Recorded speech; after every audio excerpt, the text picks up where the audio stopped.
start real quick.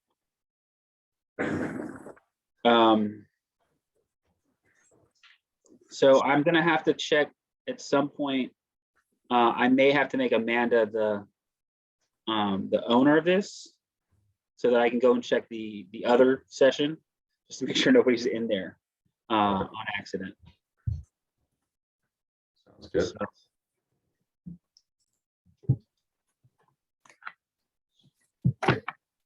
Hello, Nina.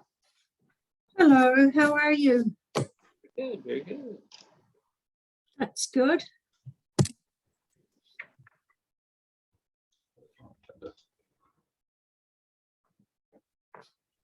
So who am I waiting on? David, I guess?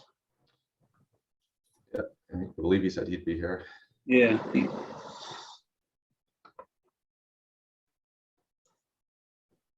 And Ulysses definitely is not going to be here. And Carla, I'm not sure. Okay. I saw Ulysses said he's not available.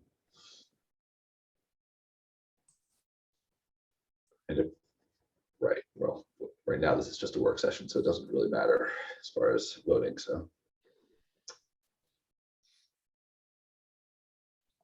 All right. Yeah, let's just we'll give David a moment, and then we can get started. I guess we've got recusals on both B and C, right? So I guess I was just wondering if it made sense to move the agenda around just to. I think so, yes. Yeah. Let me check in with I think we've got some people from the applicant side also in the wrong one here. So Amanda, I'm going to make you the host real quick.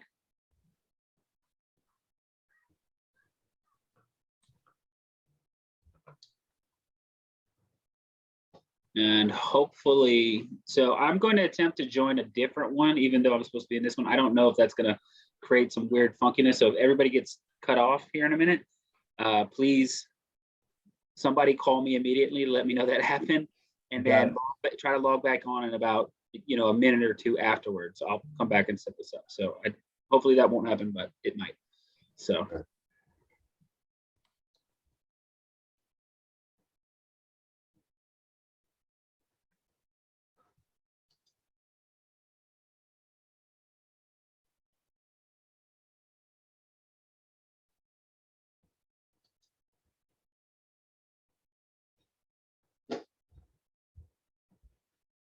Hopefully the thunderstorms won't disconnect power to anybody.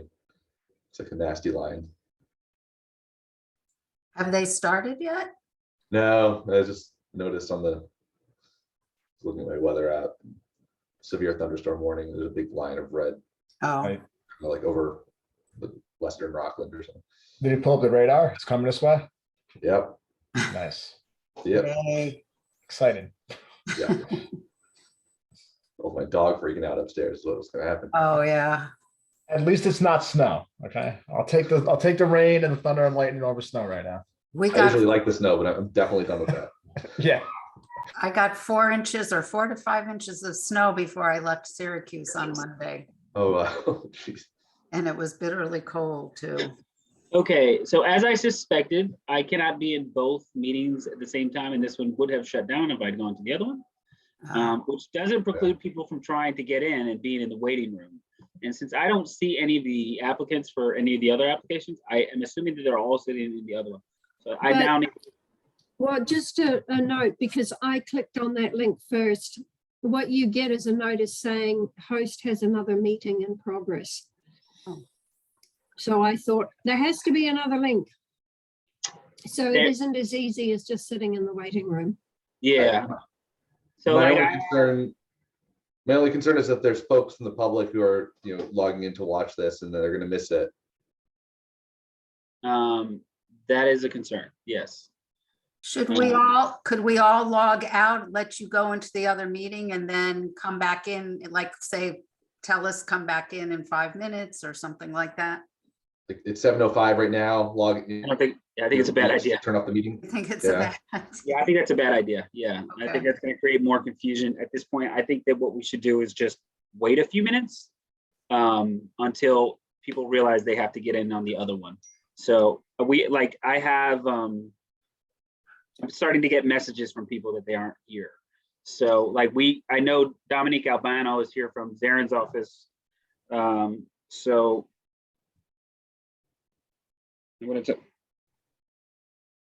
tell folks. All right.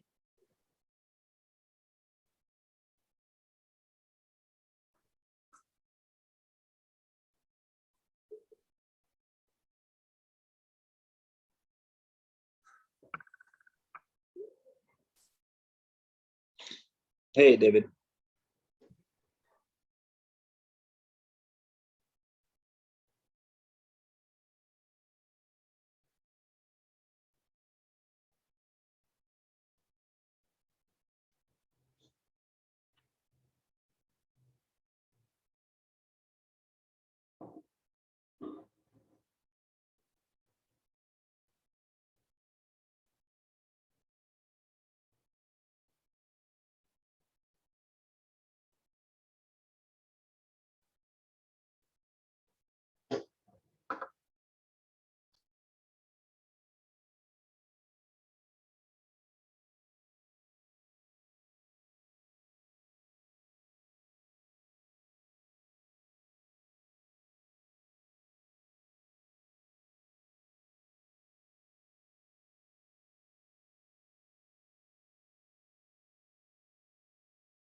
Just trying to read lips here. No, Could not hear you if you said anything to me.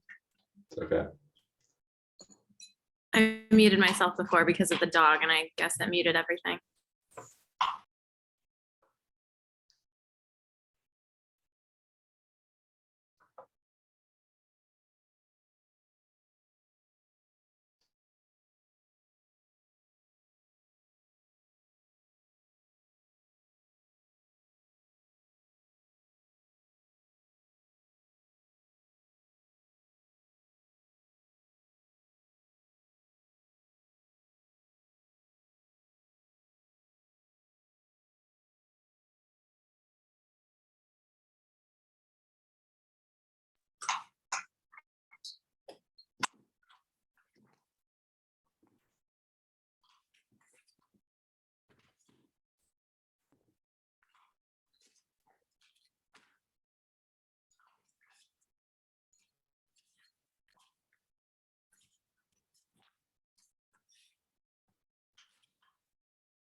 Hello, RG Hess. Who is this? You have your hand raised. Can you tell me who you are? I'm not hearing That's you just David very Chow. well. Okay, David. Yeah. That's you. Okay, hi, David. Can you hear us now?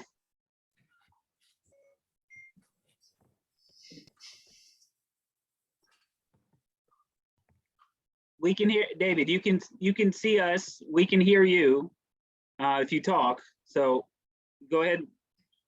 Can you say something just so we know that you can talk back to us?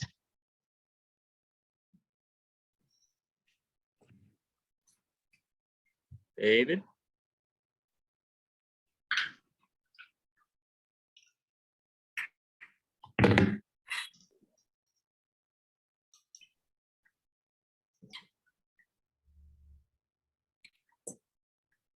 It looks like he's still under the attendees list. Like he Because I wasn't couldn't bring him over. yeah. I tried to promote him to panelist, but it's not taking it over for some reason. Who's Archie Hess? It's David.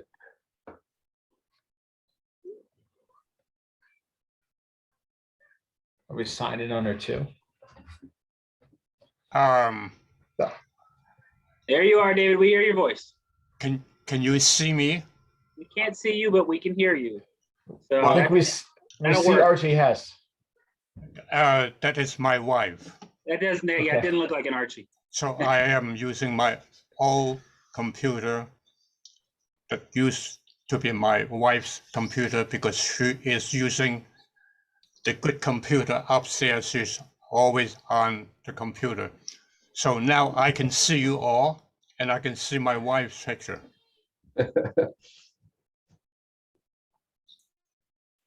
Pretty good then, pretty good result. So I think this works. Need to get the applicants in.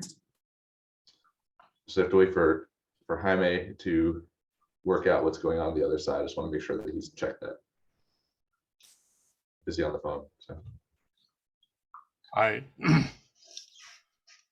I'm sorry that there's this confusion. I don't know why. Because I've always been able to hook up and using the same computer, except this time. Yeah, tonight we had a couple of links, so I think it was a little bit hard for everybody. So we're here, so it's good. As soon as Jaime he's working out, just making sure if there's anybody on the still in the other meeting, they know where to go for this. Did they not get 2 links? Because I feel like wouldn't they have just tried the other link? Yeah, I mean, I don't know. I mean, I think all of us are here now. It's just, you know, from the applicants. I don't know how people Oh, here. respond to an email. Oh, we see you now. Yep. Okay. I'm Fully accounted for. There we go. It is. Jaime, are you almost ready? All right, give me a minute. I just need to call the people from 14 Water Street. Okay. Should play the whole- again apologize. Just this kind of unexpected. We're all waiting. It's all good. Yeah, we're not waiting on you.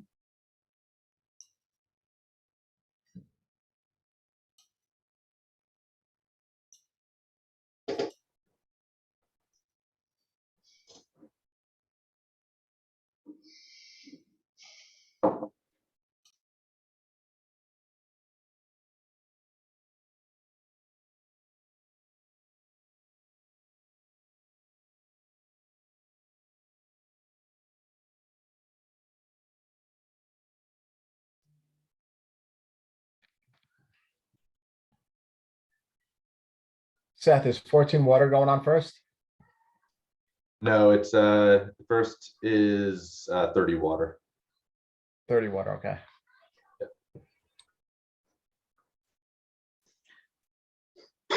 All right, all right. So Eric Churchill thought he was third in line, so that's why he's not here. So he's heading over right now. Got it. And Who's going first? I thought 30 water was. We have 30 waters is the first item on the agenda. okay, So with we have Gina. Okay, so we have Gina Martini. Let me bring her over. Gina. Hello. Hey, who from your team is coming tonight? We're just logging on now because we just got the link. Joseph Apicella, Franz Lackey from SESI. I'm sorry, Gina. I'm confusing my VHB people here. Apologies.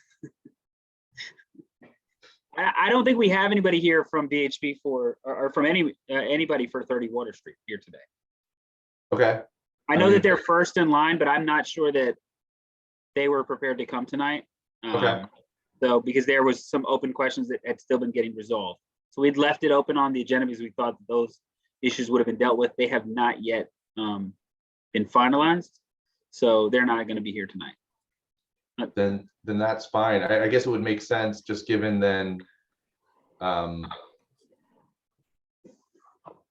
given the fact that we have a potential public meeting for Croton Avenue to have that go second. So if we do 14 water now, deal with that, and then have a public meeting, and then then we'll have the work session for Croton Avenue, and then if needed, go into the public meeting for that. So we'll just reorganize a little bit there. So we'll jump to C, which is 14 water. So that's your answer, Bobby, from before. So I'm going to recuse myself from this one, and I'll just sign off the computer and just step away. Okay. Exactly. Not sign off, just turn my video off. See you guys in a minute. Sounds good. Thanks, Bobby. Okay, so 14 water. I guess so. Jaime, do you want to? I know there's been some changes. If you want to just kind of give us the rundown, we can bring them in if they're all here, and then let them kind of give their presentation for where. Yeah, I mean, it's so they're the overall gist of the changes are that they have modified their building somewhat significantly. They've pushed it back 3 feet on the first floor, and they've pushed it back even more on the second floor. They have converted the second story commercial into a residential unit. They've added an additional residential unit on top of the building that wasn't there before, thereby increasing the height of the building. They've totally changed the materials, and they don't have like final rendering. They do have some stuff here.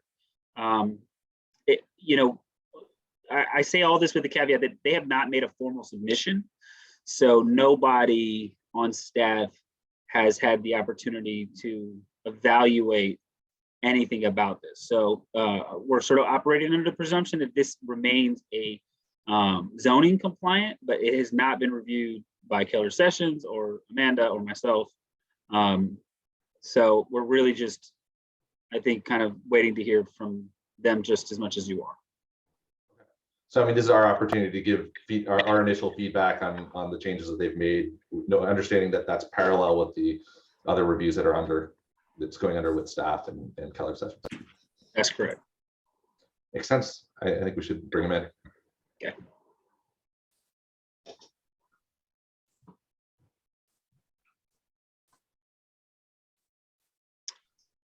All right, we have Eric Churchill.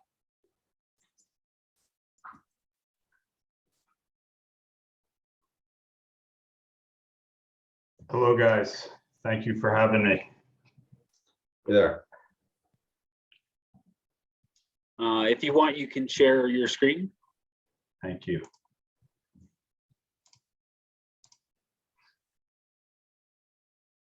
All right.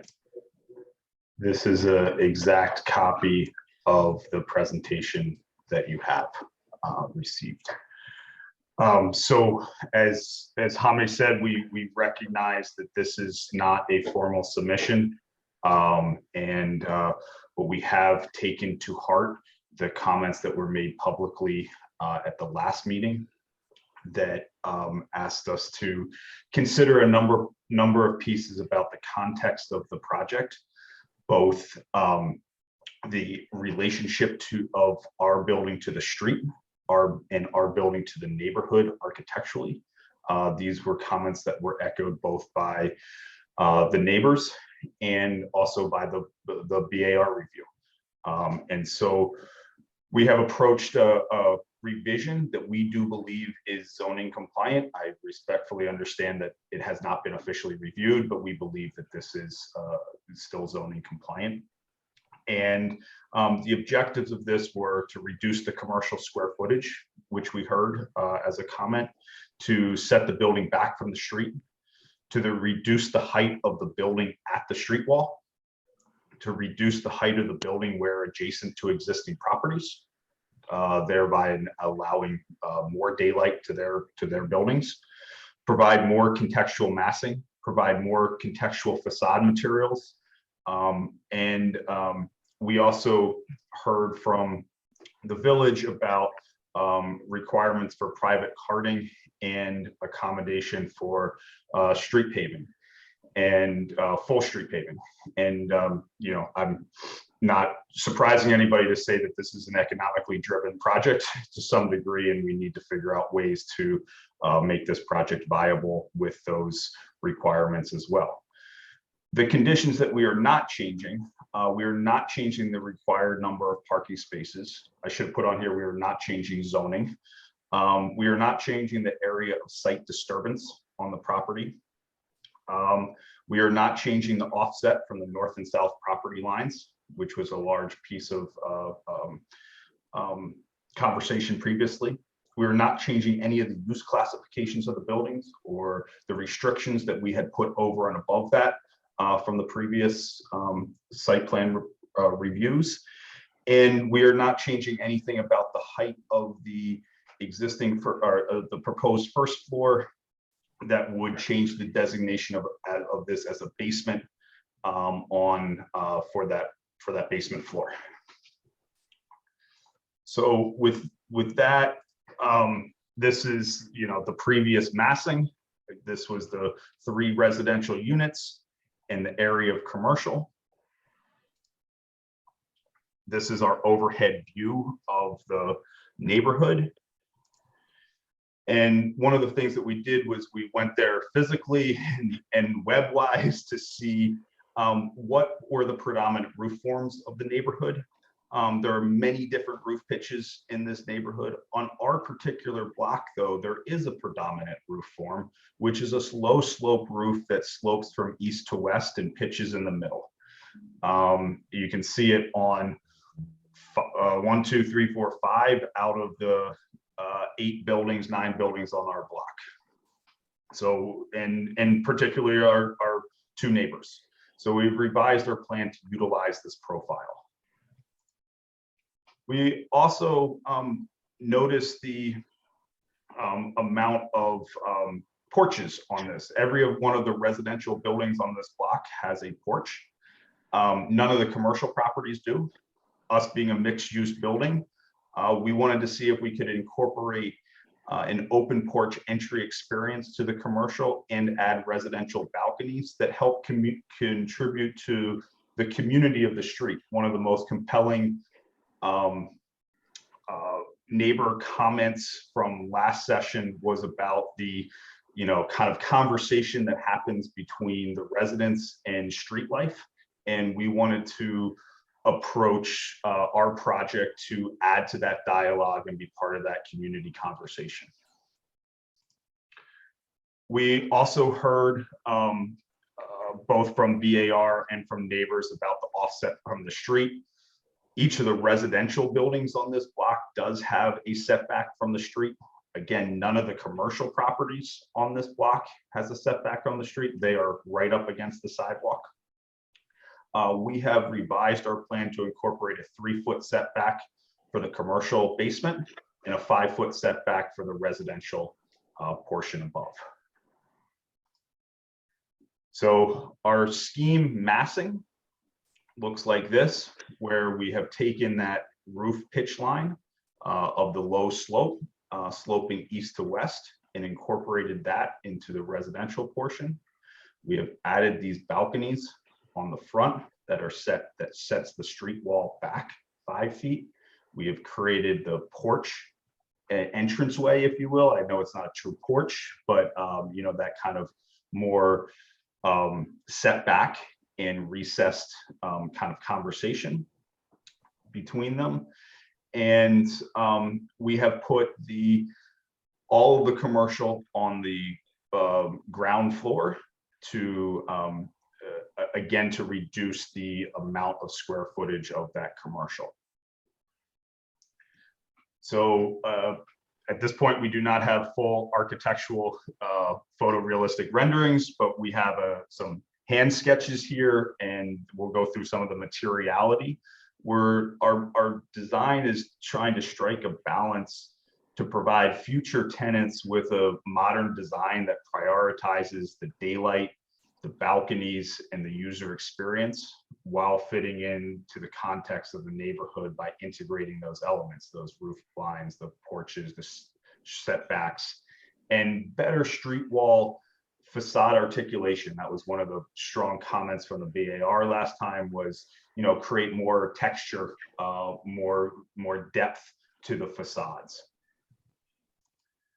So on the lot lines that are not on the lot line, but 3 feet off the lot line, the long faces of this building, we're proposing a cement board siding that has some texture to it, a contemporary modern, you know, aesthetic to it, while and punched window openings to that.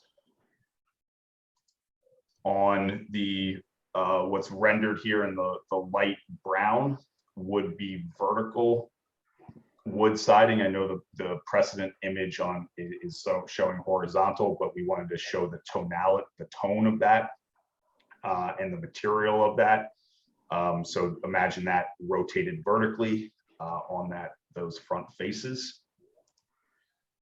The residential balconies would have horizontal cable rail on them. Again, that's to lighten the feeling of this. And the roof would be metal roofing with skylights in it. Again, we want to think about the interior user experience as well as the context of the neighborhood. And a lot of the previous massing was about that interior user experience with the cathedral ceilings and bringing light into those spaces. And we wanted to maintain some of that special quality, but this time we're doing it with the low slope roof with the skylights. Again, a hand sketch here, but you can see that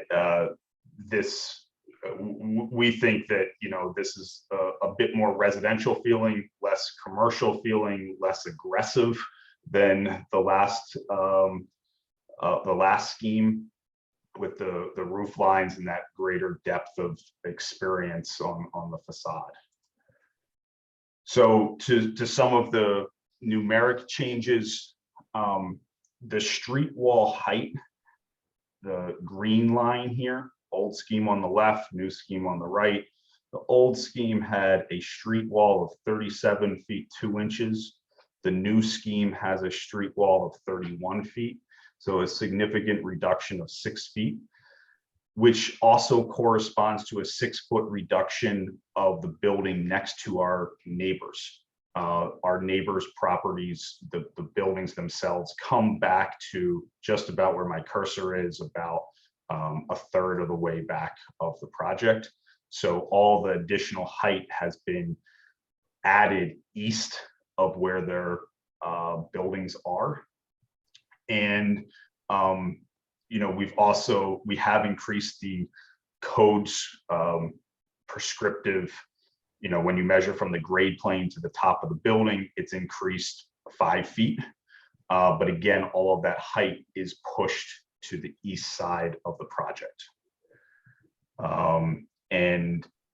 I think that, you know, again, really prioritizing that daylight experience and that lower street wall for our neighbors. You know, to show the footprint of the building, again, the 3-foot offset on the north and south property lines remains. We've increased the entry setback to 3 feet. We've increased the west face of the building to 5 feet. The impervious coverage has not changed at all. We're covering the same volume there, or is square footage. Again, the commercial square footage, this is a plan of the old ground floor, and this is the updated ground floor. We've reduced the total square footage in the project from 2,700 gross square feet to 2,400 gross square feet. We have the same number of commercial spaces. The zoning applicable square footage of commercial has reduced from 1,052 to 0 because we don't have any of that above the grade plane. And so our parking waiver remains the same. We had a approval for 8 parking spot waiver before, and we maintain an 8 parking spot waiver in this scheme.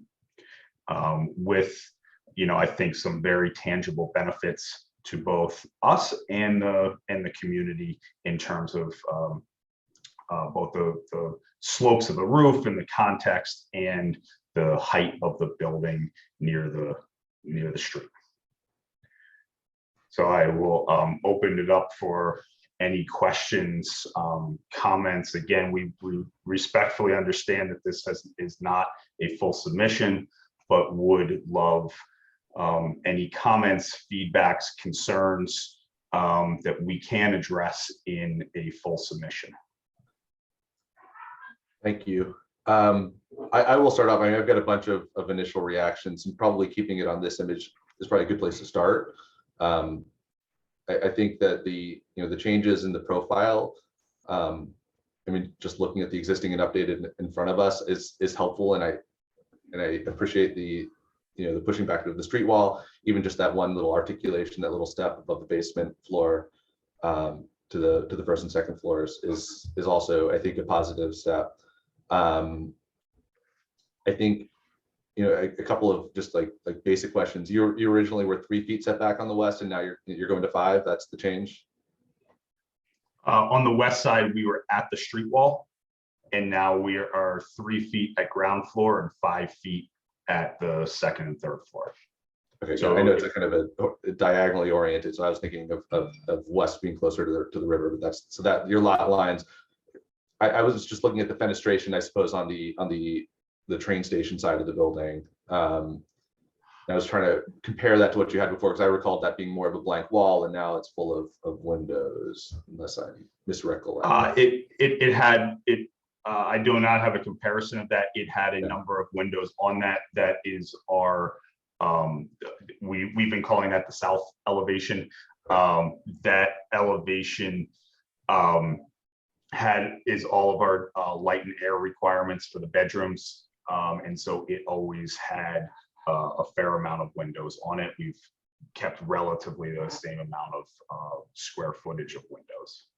All right, and so speaking of fenestration, one of the things that struck me when I first looked at this, when it showed up on the agenda, I don't know if that was earlier today or yesterday, but is the lack of glazing on the street facade.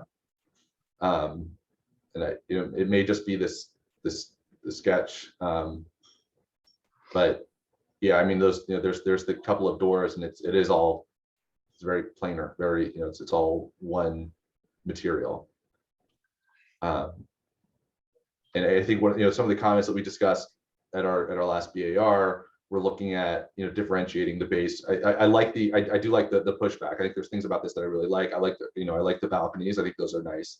I think materially, you talk about articulating the front facade, which you've done. I think in terms of pushing back some of the walls, but materially, I don't know how well it's articulated in this particular scheme.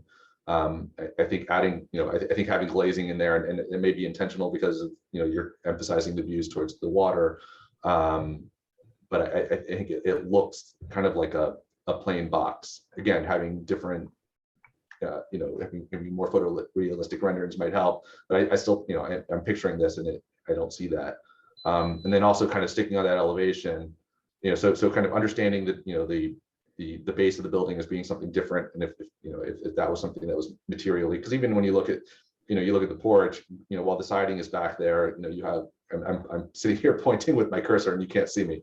I'm looking at the building that, sorry, the adjacent, the building next door, even, where you have the lattice at the base of the porch. I'm not asking you to duplicate that, but or any, that's not the point of the comment. It's just that there's, the bottom of the building kind of looks materially different from everything else. I think it would be helpful to break that up, to break up that box. And then finally, well, I like the pitched roof. It's kind of like it's an incredibly low slope. I don't know how well it reads as a pitched roof, number one. Number two, again, the building kind of just like, you have a very thin facial line there. And it just seems, I'm not sure what's happening at the top of the building. It just seems to kind of stop arbitrarily. I think we're trying, I'm sorry. Yeah, no, go ahead. I mean, these are low profile with gutters, and we would expect a similar residential quality of, a gutter at the top there. That, if I go back to each one of these, down our block, here's a low profile with a gutter. This is a steeper profile, but with a gutter. Low profile with a gutter, low profile with a gutter. And so we were matching that. Yeah, I think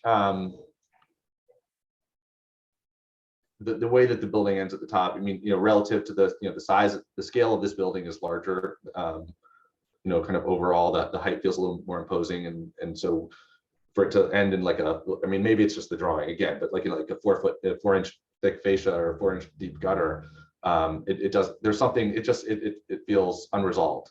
At the top of the building feels a little unresolved, but I mean, those are my initial comments. I probably have some more, but I would like to open this up to the rest of the board to ask questions and respond. I don't have a lot of questions. I would agree with all of Seth's comments. And I guess one of the questions, and you can't tell, maybe it's not on the rendering, or are there windows facing the adjacent property on the north? And I've seen the elevation on this, what you're calling the south side with all the fenestration, but are there windows on the opposite northern side of the building is my first question. Yes. As many windows as there are, sort of, is it mimicking this facade on the south side, or are there fewer windows? Or it would not be exactly duplicative, but it is limited to 15% per building code of that facade. So we were at 15% previously, and with a 3-foot setback to the lot line, we are not permitted to do more than 15%.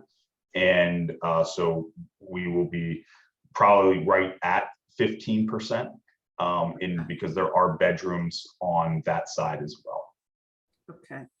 I do like the setback. I would agree with Seth about the facade facing the street. It feels very sort of institutional and not terribly interesting or welcoming. And I'm just wondering, I know the cement board siding, is that also going to be, I like the wood, but I'm wondering if the cement board siding is also going to be brown. And if so, I feel like the color palette, there's got to be something to jazz it up a little bit, because that feels drab to me. Just to, if we were imagining what this exact model here, the white on the north and south, and then a more warm color on the street wall. Okay. And that warm color is certainly meant to feel more inviting. And I will also point out the larger windows of the storefront that are down there at the base. And these, we're only in terms of that front, we're only talking about 30 feet wide, and these are 2 glass doors on each unit leading onto these small balconies. And so that's kind of how we arrived at those front spaces could open up onto that onto those narrow balconies. Does code prevent you from putting an additional window on the residential levels and next to, somewhere near the glass doors, or is that all you're allowed? Code does not. I believe that code limits us to, I think it's 25% on that face. Okay.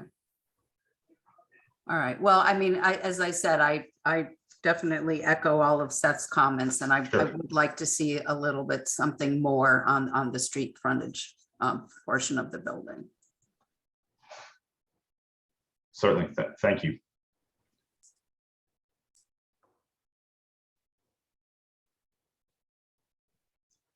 Are there other thoughts or feedback from the board? I don't have anything really to add, but I did just want to say thank you for continuing to listen and for making further accommodation. Thank you. Hi, can we go back to the front facade? I just want to make sure. I know it's a quick sketch, and I'm really trying to visualize it. So it looks like you got horizontal, looks like an off gray cement board on the side. And no, the side is this. The side is gridded, that. is this gridded pattern. Mm-hmm. And it's, those would be that's what's on the long walls on either side. Okay, and that's more, is that more of an off-white or is that more of a gray? Like what's the? So literally these are the two color, this is the image from the manufacturer's website of the opal. And the blown up version is this light, it reads as light gray, but when the sun, this is what they advertise as opal, that it becomes quite bright in the sunlight here. I think that probably the truth of it is that it's you know, it's not bright white.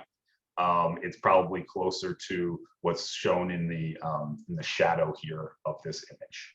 Okay. And then in the front, it's the wood board, which are vertical. Yes. I'm sorry if I missed it, but the doors that are leading out to the balcony, those are glass doors? Yes, they are. Full glass doors? Yes. And on the bottom, would that also be a glass door entrance to the commercial space? Yes, it likely would be glass.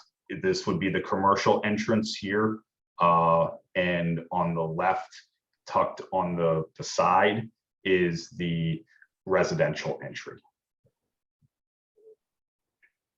And that would be also. I would like to point out real quickly to the board that it appears that there's significantly less glass than there was in the previous version of this. I mean, the previous version had what was nearly a 2 doors, glass doors next to each other sized window, and then an additional window, large window. I mean, this is significantly less glass than there was before. So I think that the statement that was earlier made about the code limiting what they're doing here might be misleading.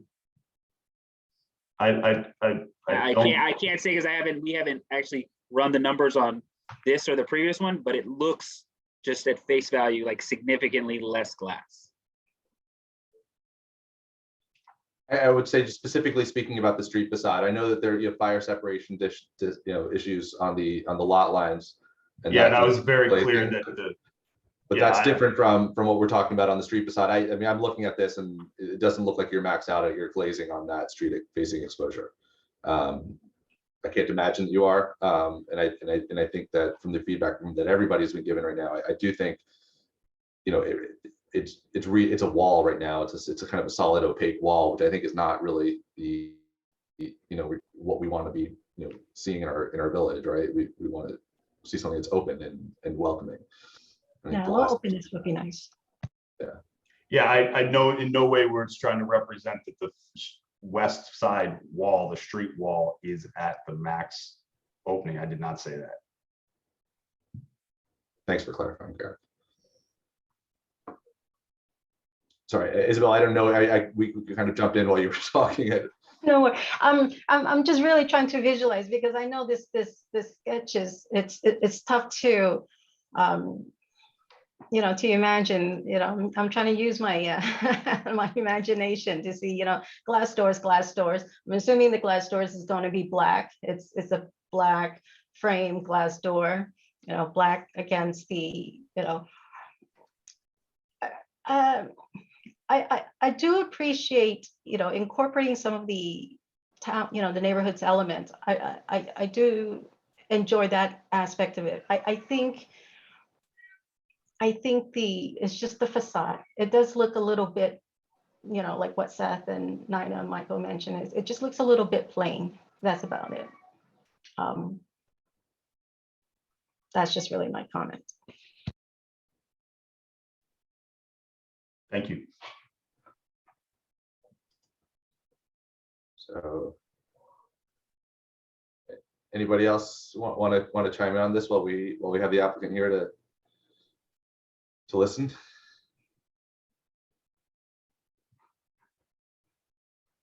David, I don't know if you were trying to talk to us. I see that your mouth is moving, but you're on mute. I'd like to ask a question about the front of the building. Can you explain a little bit about that little balcony especially the railing part. Yes, the railing is horizontal cable rail, similar to the picture, the precedent picture shown here, which will add diversity to that front elevation. And it is a narrow balcony. I actually live in an apartment with a 18-inch balcony, so this is 6 inches bigger. And I go out there all the time, and my 3.5-year-old is out there all the time as well. You know, and it's a nice relief from the interior apartment.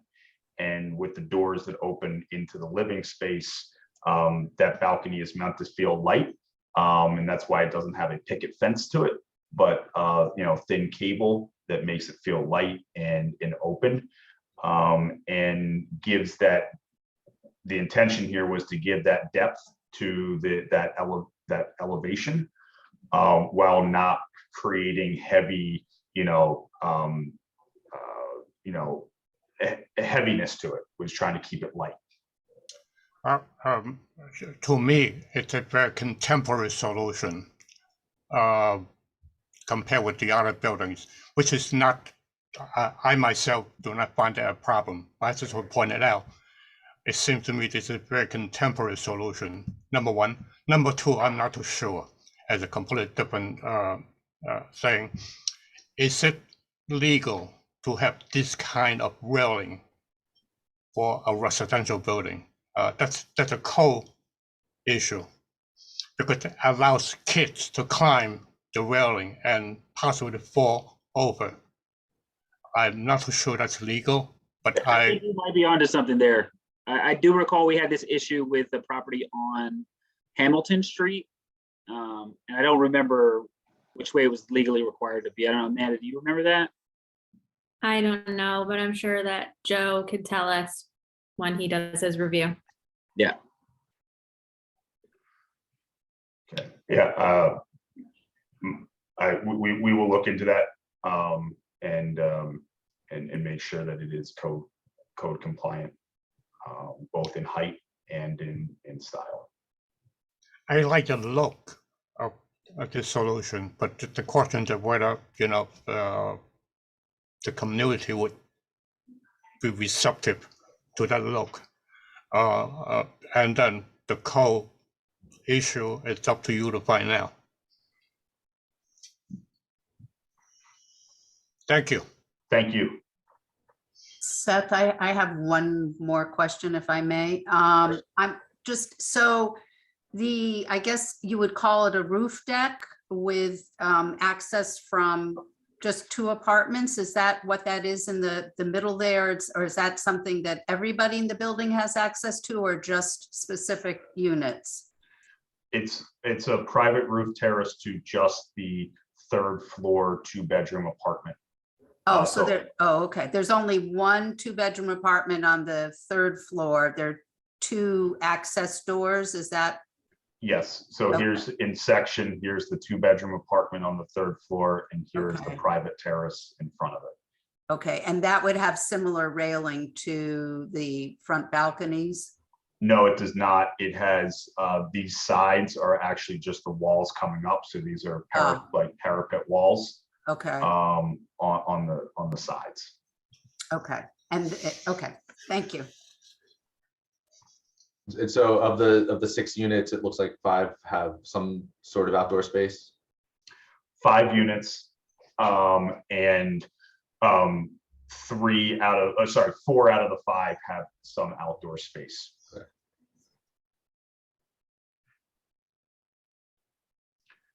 All right. I mean, unless anybody else has any other feedback, I think it was helpful. I know we have lots of comments. I think overall, like, I'm definitely appreciative of the changes that have been made. We didn't talk about it, but even like the residential entrance, turning that at a right angle, I think is nice in terms of separating those 2 functions. And from the experience on the sidewalk as well. So I think there's something here. I think there's some work to be done, but I'm interested in what I'm looking at. And I would just echo what Nina said. You know, I am appreciative of your efforts to be responsive to the concerns that have been raised, particularly by the community, but also by us as the board as well. Definitely appreciate it. Thank you. We will continue to respond, and we intend to have a full submission into the board with the 2-week notice for the April meeting. And I would just ask if there, I know there has not been official review, but I would ask if there is any comment from Ms. Brosi on what this would do to SECRA or any approval process. Yeah, in terms of an amended negative declaration. Yes. Yeah, we'll have to look once you submit, but I'm thinking about that. Okay. Very good. All right. Thank you very much. All right. Thank you. All right. Have a good night. All right. So as Eric closes up, we will start moving forward. So we're actually now going to move to what is listed as item B on the agenda, which is 136 Croton Avenue. So Jaime, if you want to give us just a, just your regular introduction. I mean, today's a work session, so. I'm sorry, Seth, I'm confused. We are going to 136 or we're not? We are going to 136. Yeah. So, Okay. right, so you I am Michael will- recusing myself. I will see you guys later. I think that's actually, do we have anything else on the agenda? No, we only no. had those Oh. three. Oh, So we're you're not fully- doing 30 water? They didn't show up. It was Oh. questionable whether they were going to be here, so Okay. they're not here. So you're excused. I will say goodnight to everybody. Very good. Bye. Thanks, Michael. So the I actually don't have a whole lot to contribute to today's conversation. Amanda's going to be able to cover most of it. I do want to note that we have Paul Waddell here representing the engineering side of things. So he was the one who came and spoke about the brownfield questions. So he's here for any questions in regards to the neg deck. I think that the goal today is to go through the negative declaration that was prepared by Amanda. And at the end, if the board is comfortable, the applicant is hoping that you can take a vote in a special session after this. The one main change that I think has happened since the last meeting, and Amanda, I'm sure is going to get into this here in a second, is that they have consented to either burying the wires in front of the building or to moving the wires in front of the building, depending on what they're allowed to do. So that was one of the big questions about, whether or not the fire apparatus would be able to get in there. They have consented to doing either of those two things. Amanda did some, some word jujitsu to make that work in the neg deck. And with that, I'm going to hand it over to her to explain that. Okay. I am gonna pull this up for everyone to see. Am I able to share, Jaime? Yeah, okay, gotcha. Okay. So I don't know how detailed we need to get in terms of review of this, because I'm sure you all have taken a look at it. But just for everyone's benefit, the applicant did give me a call earlier to remind me, and I will make this administrative change, that there are two tax lots, lot 79 and lot 80. So I have a draft on my computer right now open that I've already made that change in red line throughout the draft. So everyone is aware that that will be taken care of. Don't really think that changes anything substantively for purposes of the negative declaration. But basically this is the actual resolution that you would all vote on once you're ready. And the substantive piece of it is this form here, which describes the action. And then we have an attachment, which is the reason supporting your determination. The determination that we had come to after the last meeting was that there was going to be a negative declaration based on your review of the part 2. So basically, I just went through all of your answers, the notes, all of the application materials. Seth, how in depth do you want me to get? Yeah, I mean, I think if we just want to introduce each topic. I mean, some of these we really had very little conversation because they weren't relevant to the project. Yeah. I think we should just kind of go through each heading. Okay. And then also if any board members have any questions about anything that was listed in there, we can do that now before we bring the applicant in. And then any questions that we have after that conversation, we can pose those to the applicant. Okay, sounds good. So the first heading was land use and zoning considerations. And in this section, I kind of just go through the fact that it's in the overlay, but also the NC2, and those kind of interplay with each other.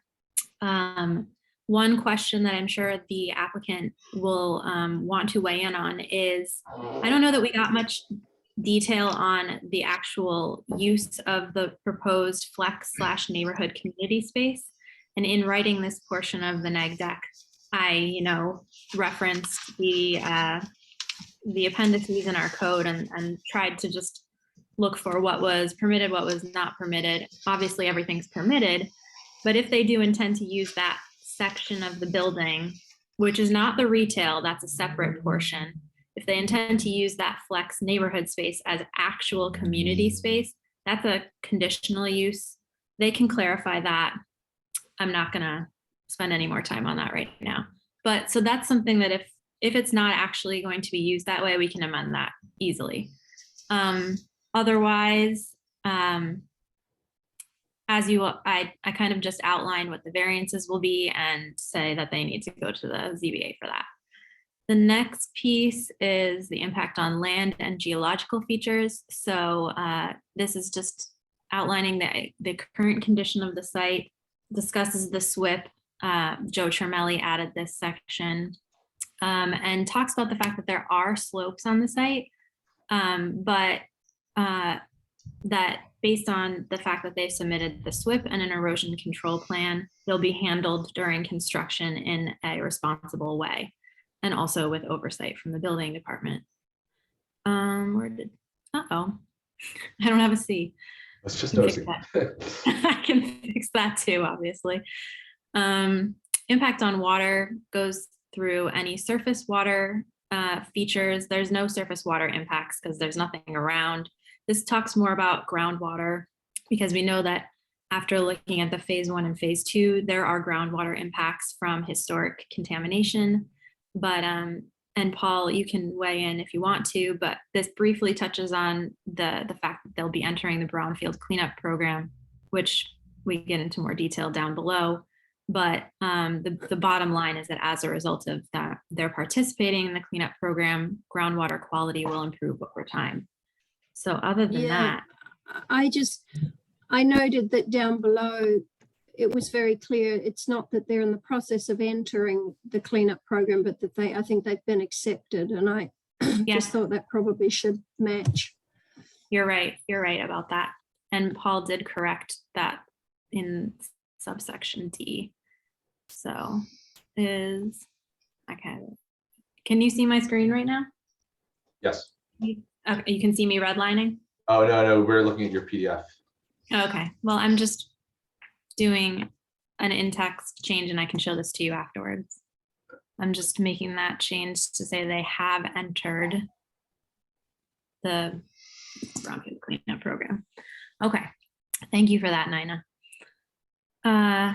Next category, hold on one sec. Okay. Impact on noise, air, and light goes through short-term and long-term impacts. The short-term impacts, basically, we talk about how the construction management plan addresses those. The plan specifically details use of best management technology, which was nice to have that in there. As far as air emissions, there's no state regulated air emission source, so that's not a problem.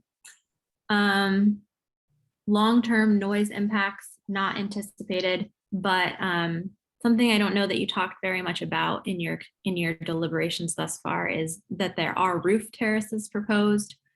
You can talk about, you know, whether or not this is something you want to consider in terms of site plan conditions later on, but in terms of significant adverse environmental impacts, I think you would probably all agree that those will create minimal impacts since they're situated away from neighbors and they overlook Croton Avenue.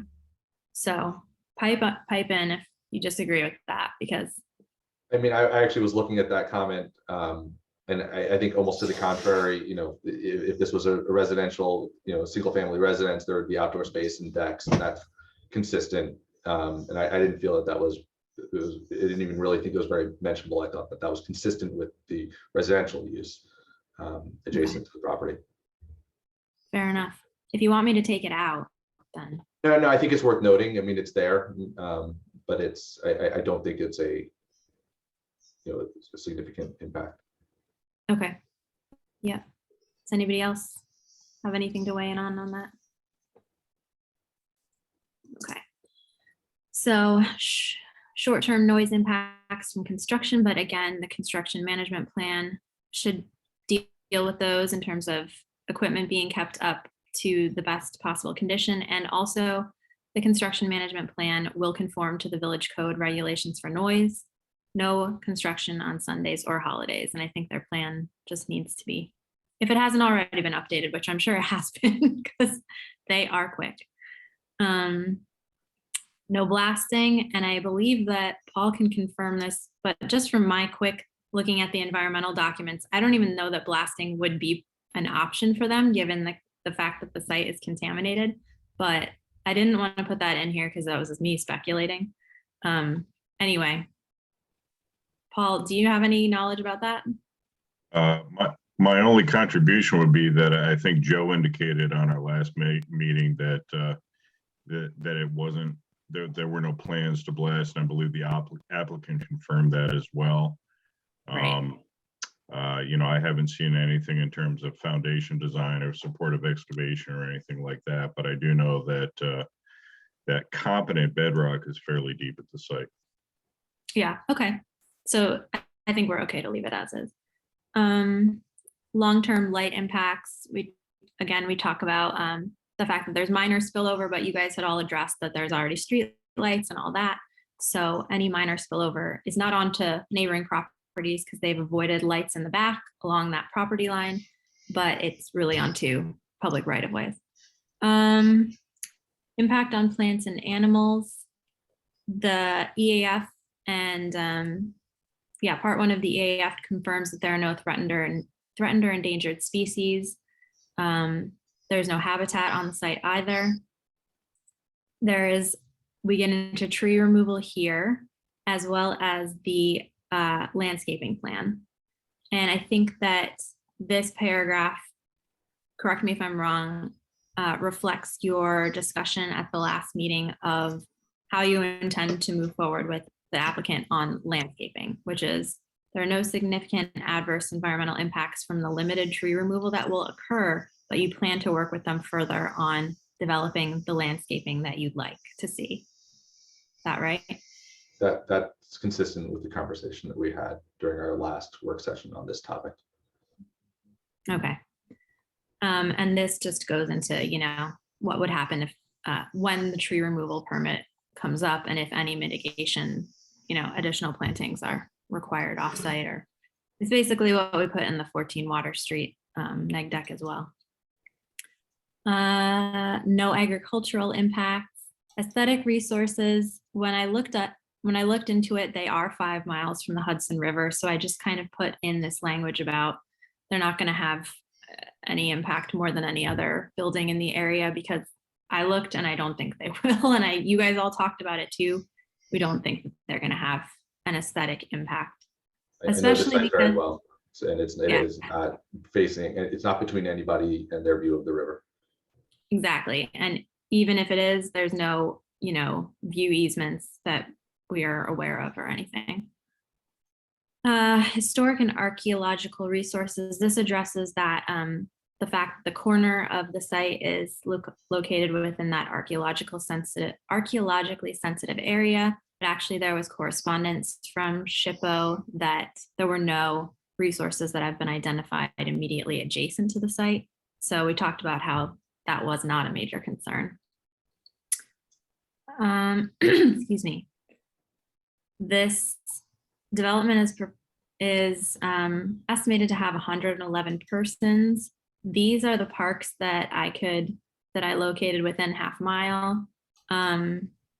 There is language that I put in here to leave you the option of, in the site plan process, requiring a fee in lieu of parkland, which is pretty common for a big development like this, since they have no space on the site to do any parks.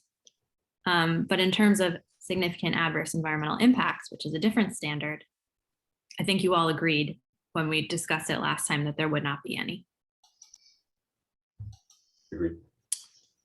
There is no critical environmental area. And for transportation, this goes into the construction management plan details regarding how transportation will be addressed during that period. No staging or queuing of construction vehicles on village roads. Construction personnel will not be permitted to park on residential streets. That's something that maybe we need more details on, but for now, that's what's in the construction management plan, and that'll be enforced by the building inspector. And sidewalks will remain open for pedestrian access and safety. Let's see. Okay, we have discussion of Kimley Horn and BFJ's conclusions on traffic and parking. So this goes into eliminating the Croton Avenue egress, and yeah, basically that paragraph's about that. The sidewalk improvements, which should enhance the walkability of the site and the area around it, as well as the parking conclusions that basically determined that despite the fact that the building will not meet the village code requirement for on-site parking, there should be enough. And in spite of that, the applicant will still need to go get a parking variance from the zoning board. So that's a lot there. But I tried to couch it in with this language that, you know, the zoning board has to conduct its own review, because I know that you like to be sensitive about that. Energy and infrastructure. There's existing utilities that will be connected to the site. They're seeking a LEED certification. This is this water and sewer demand according to Joe Tremelli. And they have their recent flow test. And then this goes into the feedback we've received from police and fire departments, just in terms of whether the development will become a significant burden on their operations, which they said it would not. And I'm sorry.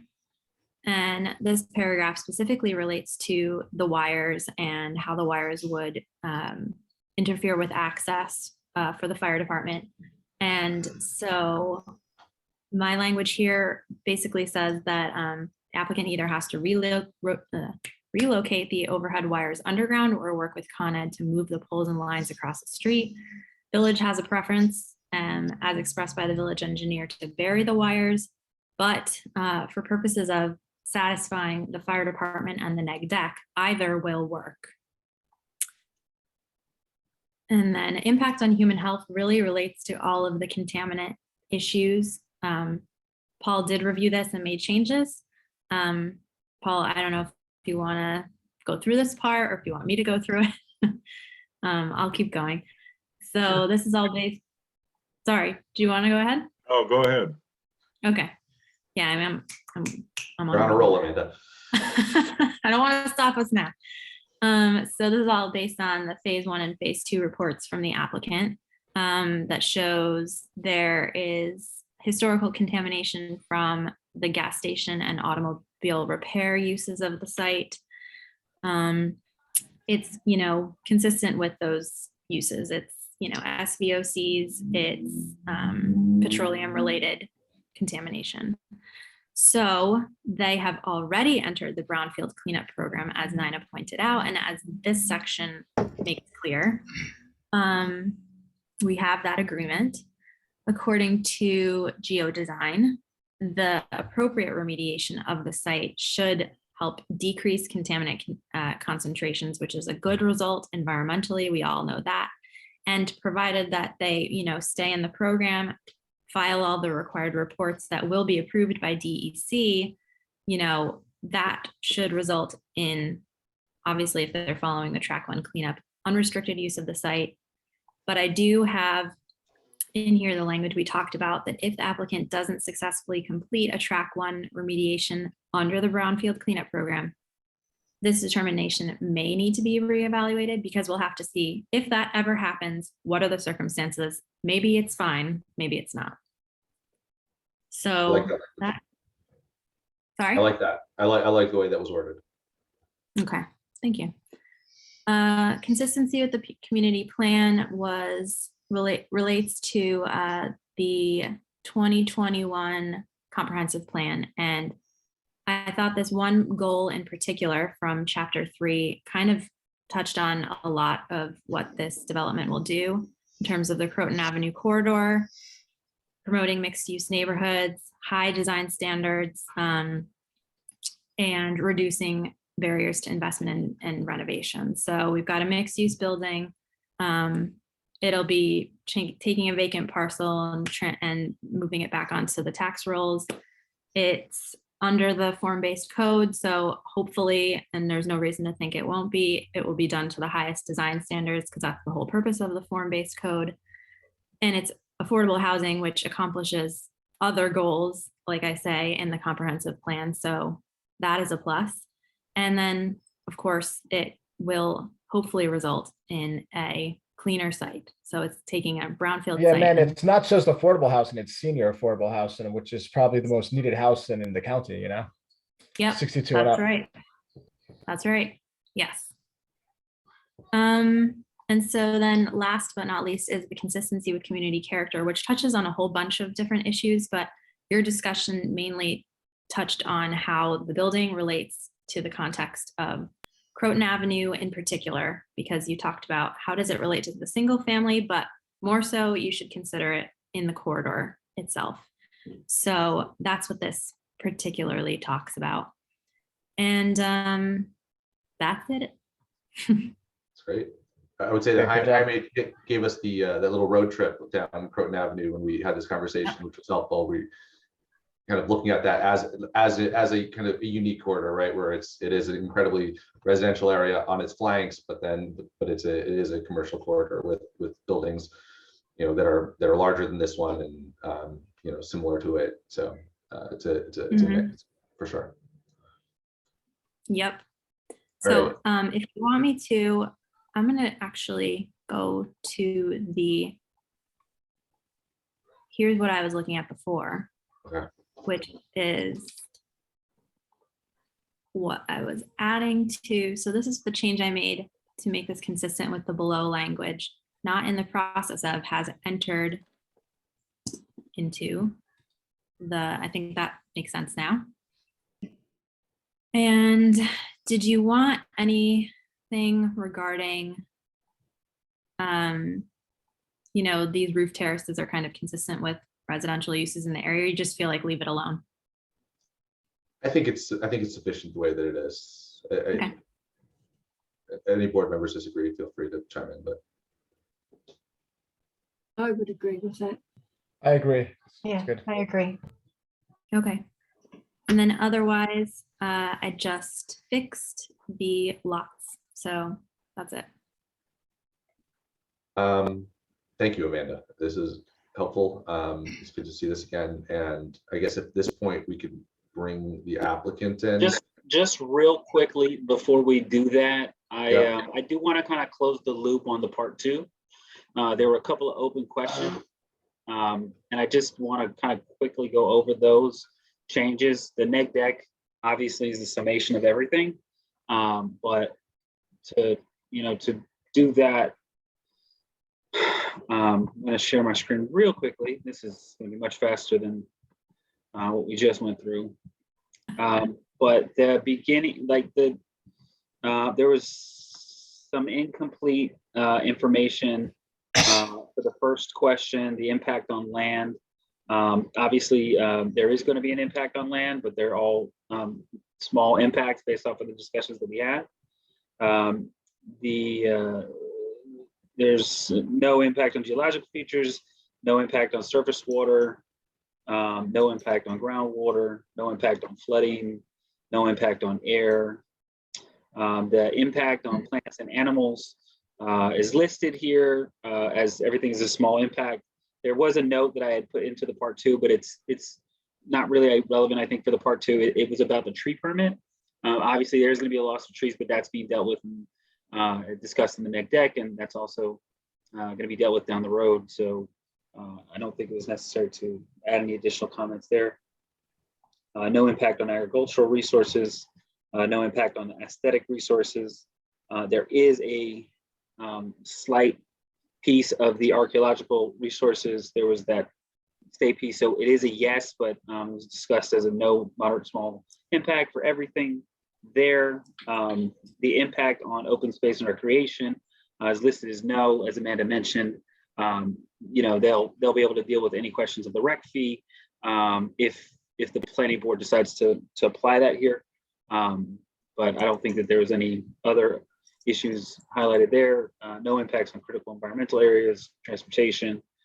The impact on energy is just a sort of like a required yes, but everything was listed as no. The impact on noise, odor, and light is again, I think was just out of caution saying yes, but everything came out as no.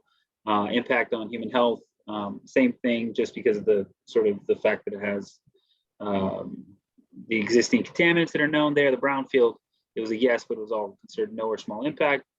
And the last ones that were open that were not listed were the consistency with community plans. They're requesting a variance, so it is a yes. I think it has to be a yes here, but the variance itself, from a seeker standpoint, the seeker question is whether it's a small impact. I think it's still, for these purposes, you'd still be considering it a small impact based off of the discussion. And it is consistent with community character. That was one item that was left unchecked, but I think you just mentioned the discussion about what is the community that's being looked at. It is consistent in character. I'm sorry, just to take a quick step back, because when you're talking about the number 17, the variances you're referring to are the zoning variances under the form-based code. The height variances, yeah. Okay. So They're not all under the form-based code. There's a couple that are under the NC2 as well. Right. Yeah, yes, exactly. I just wanted to clarify that. The height variances are the height and story variances are directly related to the NC2 zone, not to the form-based code. So. Thank you. Okay. Yeah, that's it. So this is going to get posted to the to the website as well as part of this. But sometimes we sort of skip over the part 2, but I just wanted to close the loop on that. So that's it. That's helpful. Thanks.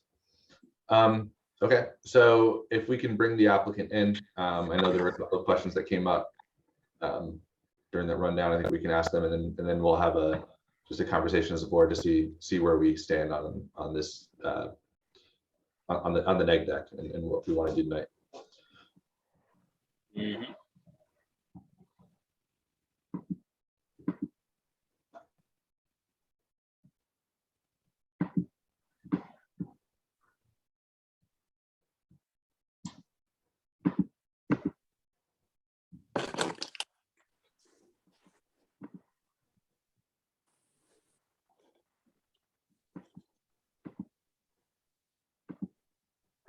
We have Carla.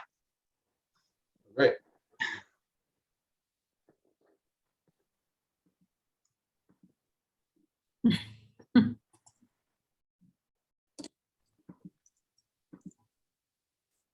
All right.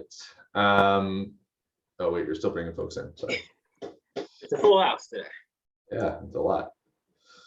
I think you guys outnumber us at this point. I'm not sure. Okay. And is that it? That's it. That's everybody. Okay. All right. Well, welcome in, guys. I know you were just listening to the neg deck and part 2 summaries that we just heard. So, I mean, one thing we can do is just kind of open this up to board members just for kind of questions or clarifications. I think, kind of focusing our conversation today on the neg deck. I know one question that came up early on in kind of Amanda's presentation of the draft was just kind of getting clarification on the community space and the use and function. And I don't know who from your team is best to speak to that, but just to get some clarity there. I see Joe, you're raising your hand. Good evening, Seth and members of the board, Mr. Chairman. Yes, the flex space, first of all, I'm not used to being on so early. So it's, we're actually awake here and lucid. So I will tell you that the flex / community space, the concept and intent and the spirit of that space was primarily for the residents, so that the residents had a programmatic area. When you don't have a lot of open space, and many of our clients, as we refer to them in our other projects, we have another senior housing project in Yonkers, they want as much space to be able to roam and do what they would ordinarily do as possible. So without a specific program, we wanted to designate that primarily, I would say 90% of the activity there would be for the residents. So would not be open to the public. It's not, no, the intent was not for it to be a public open space. Now, having said that, again, maybe from time to time, someone's going to come there and I don't know, run chess or chess games or programs like that. An individual may come there and do stuff like that. We have a very similar programmatic stuff at some of our other projects in our congregate care facilities as well. So no, that's not an open to the public space, and nor was it ever intended to be that. Yeah, I mean, that was in just looking at the use tables, I was considering the community piece of it, and I'm looking at just the use definition, and you tell me if this is what it sounds like. Is that it's going to be for residents. It's not going to be for what the definition of a clubhouse and community center is, which is a use that provides meeting space and facilities for the activities of private nonprofit associations or religious institutions, including the members and participants in the activities of such association or institution and their guests, including members of the public invited by such association or institution to attend such activities. Examples include nonprofit meeting halls and activity space, clubs, association. I mean, they talk about like elk lodges, Masonics, Eagles, Legion clubs. It does not sound like that. No, that wasn't the intent, that we would make it a meeting hall or a congregate facility for members of the public. No, this is additional space and amenity for the residents. Okay, and we may that's really helpful. That we may program from time to time. Mm-hmm. No, that's fine. It just was something that I can fix right now in the neg deck. It's not like it needs a conditional use permit now because it's part of the residential use, but I needed to know that. Thank you. Welcome. Other questions from the board, based on the conversation that we had? We've been through. So Seth, I'm good. I think we covered the neg deck pretty thoroughly, like 3 separate times, and reviewed it a bunch. I'm good with everything that Amanda put together and everything contained in here right now. I'm okay. I just have one question, and I don't know that it's particularly of concern here at all, but are you're really looking at LEED certification or equivalency? No, LEED certification. Just Okay. about just about all of our buildings. In fact, our most recent project in Mount Vernon at the Mount Vernon West station is LEED Silver. We do Energy Star, Enterprise Green as well. Sustainability is really important, particularly when it comes to affordable housing and age-restricted housing. It's so important that and we're going to get into the architectural design and the role that plays in sustainability. Joe, before you're telling a great deal here. I think that the question is more, you're going to go through the effort of getting the paperwork certified. I think that's the question. Yeah, the answer is yes. Okay. Yes. Thanks. Do you know what level or what you expect it to be, just out of curiosity? LEED Silver. Silver. Thanks. You're welcome. Board members, more questions? It'd be helpful just to hear, or I mean, I suppose I'd also ask Amanda, Paul, or Jaime if there's anything that we haven't asked that you feel we should have. For seeker? For seeker.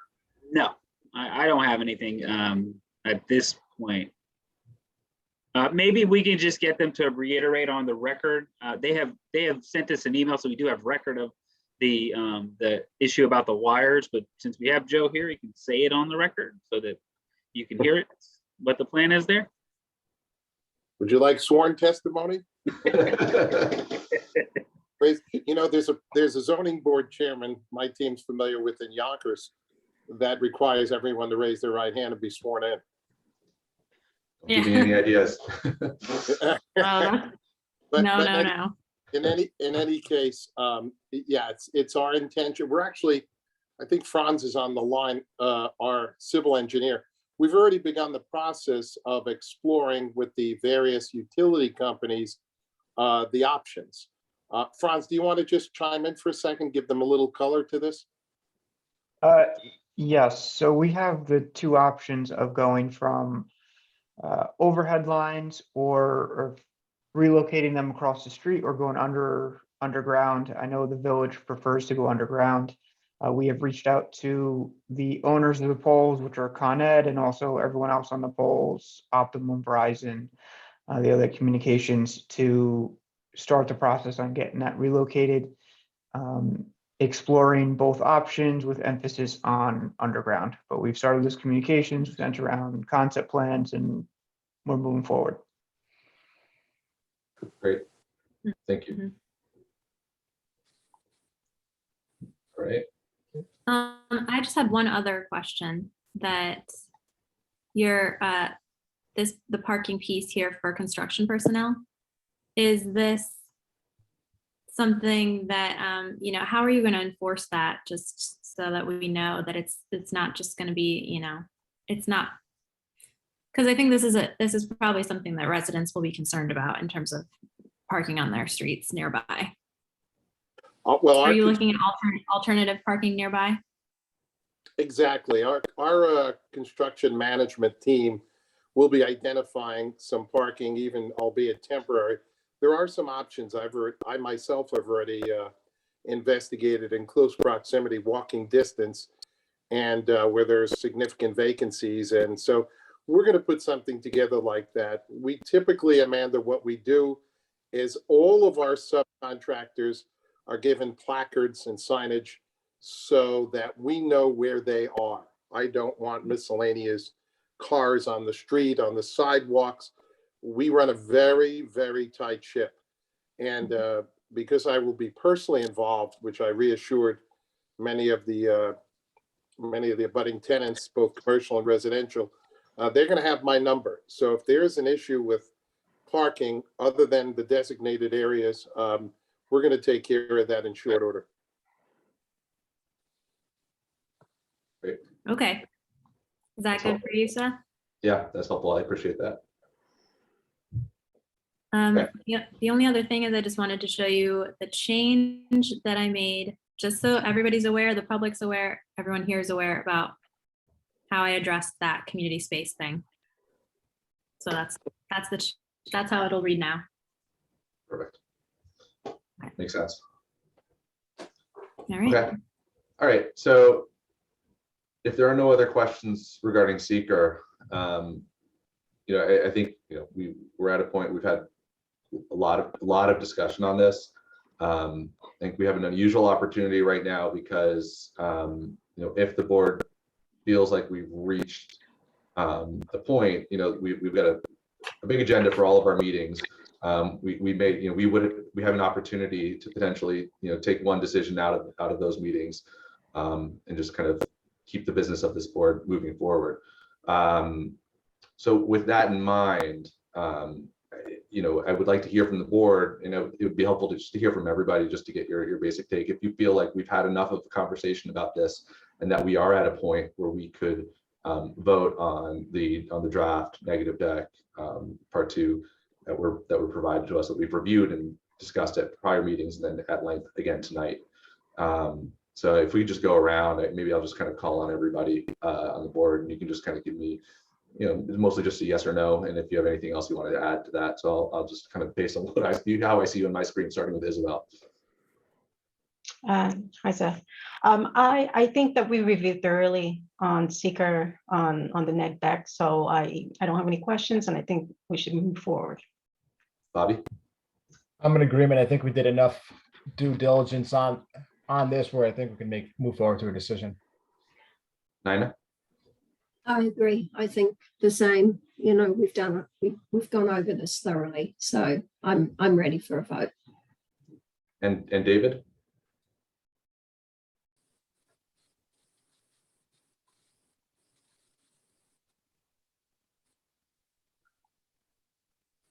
I think he said very yes. No. David, you're on mute. Unmute, David. There you go. Yeah. There you go. I drove around the site today, drove around a few times, and I feel that this is going to be a very good project for that neighborhood. So you're ready to you're okay with taking a vote on secret tonight if we yes. move to the meeting. Okay, and Carla, I see that you're here. I mean, I know that you've only been here for part of these conversations, and so Amanda, I don't know the best way to to just phrase this, but I think that we have a quorum without you tonight, and I think it's I'll leave it up to you if where you stand in terms of your familiarity with all of this, but I just note that we have the votes to move forward, though I'm curious to know your comfort level just with where we are. I think I heard you all discussing this deeply, and so I think I feel comfortable and to move forward as well. Okay. I mean, we've heard from everybody on the board at this point on this issue. I think given the unanimous consensus and this opportunity, I think it would make sense then to move into a public meeting. And logistically, I don't know how that works right now. Right. Technically. Let me take this is Yeah. next time we do this, we'll have only one webinar ID so that this mess is just terrible. I want to apologize to everybody. It's my fault. So you can blame me for this disaster that we've been having here. That being said, because the notice went out on a different webinar ID, we do have to go to the other webinar ID. So I just want to take everybody through the steps to finding the webinar ID. There are a couple of methods. If you are a board member, you should have received an email from me today that highlighted 2 logins, Zoom logins. One was in yellow, that was for this meeting, and one was in blue, which is for the actual meeting itself. So you can go to your email and use that if you have access to it. Sometimes people's web clients don't generate the color, so there is some text in there leaving that. But if you are unable to get it that way, I'm going to take everybody through the website to show you where to find it. And this is for everyone else who's sitting here today. I mean, for our team, they all have it in their calendar invite, but you can walk, because we were all on it earlier. But you can walk us. So normally, unfortunately, Jamie, who's super great at coordinating all this stuff, she's not in today. She's not feeling well. So, I was out of the office most of the day because I had we had a work retreat. So unfortunately, some mishaps. So nonetheless, so this is the Ossining webpage, right? You go to villageofossining.org. If you scroll down to the bottom of the page, you will see this square box that says agenda and minutes. Okay, if anybody needs to follow along with me, then please tell me, like raise your hand, say, don't go so fast. I will slow down to get you to where you need to go. Okay, then once you get to, you open up agenda and minutes, you will see that there are 2 meetings here listed for today's meeting. The first meeting is the planning board meeting. The second meeting is the work session.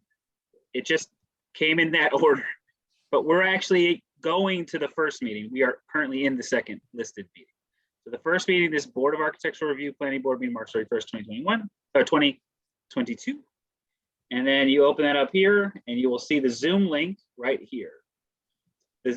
For those of you who really need it, the webinar ID is 944-2506-0336. Does anyone need me to repeat that? Good. All right. We're good. Very thorough. With that, we can close and go to the next meeting. You will not be able to get in the meeting until we close this one. So for those of you leaving, it's not going to open until we're closed out here. So are y'all ready to go? Do it. See you in the over the jump.